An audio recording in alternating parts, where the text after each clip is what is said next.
Бүгін таласқа муфти Замир Кары Ракиев, Алымдар кеңешинин мүчөсү Абдышүкүр Ажы Нарматов жана дин иштери боюнча мамлекеттик комиссиясынын өкүлдөрү келди. Дин өкүлдөрү менен болгон жолугушууга облустун казысы Сулумбек Ажы Узеналиев, облустун башчысы Нурлан Дарданов баштаган мекеме уюмдардын жетекчилери, айыл өкмөт башчылар жана имамдар катышты.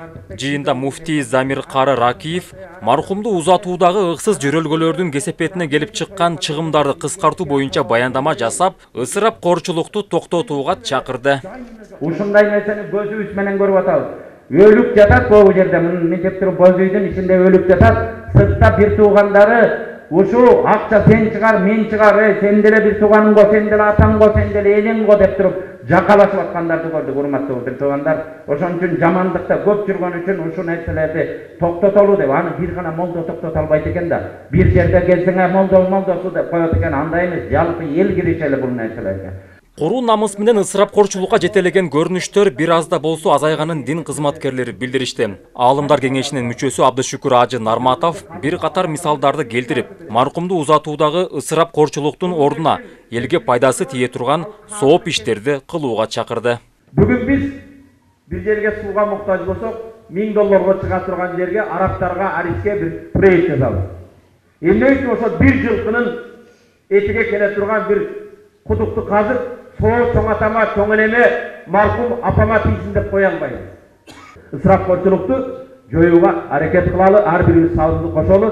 Өлкө жарандарын ысырап корчулуктан алыс кылуу максатында президент Садыр Жапаровдун жарлыгы чыккан.